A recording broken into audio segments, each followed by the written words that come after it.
میں چاہتا اس کی بیوی کو منع کر سکتا تھا، لیکن میں اللہ کے سامنے کیا منہ دکھاؤں گا؟ ارے مسلمانوں ذرا غور کرو، ثعلبہ نے اپنے لیے کیا صدا مسلط کی۔ آج روڈوں اور چوراہوں پر کھڑے ہو کر کے جو معائنہ آپ کرتے چلے آ رہے ہیں، کسی کی بچی کو بری نظر سے دیکھتے چلے آ رہے ہیں، کسی کو غلط نظر سے دیکھتے آتے ہیں، کبھی غور کرو ہماری ماں بہنیں بھی بازاروں میں چلتی ہیں، ہمیں غور کرو کہ ہماری ماں بہنیں بھی روڈوں پر نکلتی ہیں۔ کیا تم نے یہ سوچا ہے کہ ہم کسی کی عورت پر نظر ڈالیں گے غلط طریقے سے اور ہمیں چھوڑ دیا جائے گا؟ عزیزو ایک بات یاد رکھو، اگر کائنات کے اندر تم نے کسی غیر محرم پر غلط نظر ڈالی، اللہ دنیا کے اندر ہی تمہاری اولادوں میں سے یا تمہارے گھر والوں میں سے کسی کو بھی اس حالت میں پیش کر دے۔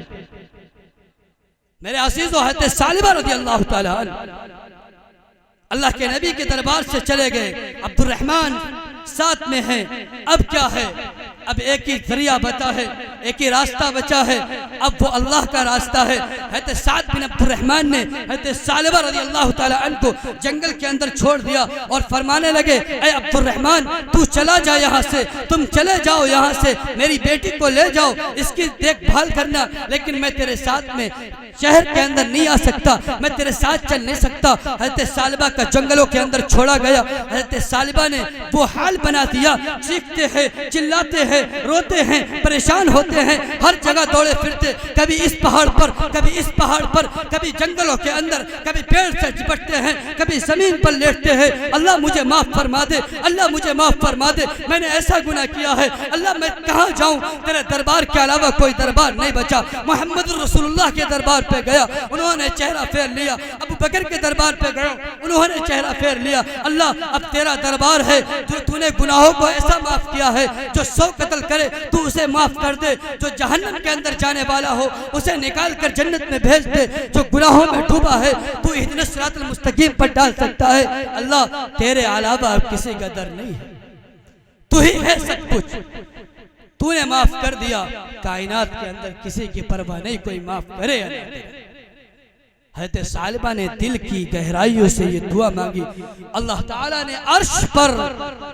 حضرت جبرائیل علیہ السلام کو بھیجا، عرش سے جبرائیل کو بھیجا، جاؤ میرے مصطفیٰ کو ایک پیغام دے دو، جاؤ کملی والوں کو ایک خوشخبری دے دو، جاؤ محمد الرسول اللہ کے صحابہ کے بارے میں محمد الرسول اللہ کو بتا دو کہ آپ کے صحابہ نے گناہ کیا، انہوں نے ایسی توبہ کی، اللہ عرش پہ خوش ہے اور فرماتا ہے جاؤ جبرائیل حضرت ثعلبہ کو سلام پیش کرو، میرے آقا کے پاس جانا اور کہنا کہ ثعلبہ کو سلام پیش کرو۔ حضرت جبرائیل علیہ السلام اللہ کے نبی کے پاس آئے، حضرت ثعلبہ کا واقعہ بتایا اور سلام پیش کیا۔ میرے عزیزوں میں یہ کہنا چاہتا ہوں کہ اللہ تعالیٰ کوئی عمر نہیں دیکھتا، کوئی بات نہیں دیکھتا، جب دل چاہے سچے دل سے تم اللہ سے توبہ کرو، اللہ تمہارے گناہوں کو معاف فرما دے۔ اور آج کی اس مجلس ایسی بابرکت، ایسا بزرگ شخص جس نے میرے آقا علیہ السلام کا دیدار کیا ہو، وہ ہماری اس جلسے کی رونق بنے، مہمان خصوصی بنے، اور وہ اپنے ہاتھوں کو اللہ کے سامنے اٹھائے گا، اور جب نورانی رات ہوگی اور جب ان کے ہاتھ اللہ کے سامنے اٹھوں گے، کاش اس کی برکت سے ہمارے گناہوں کو اللہ معاف فرما دے۔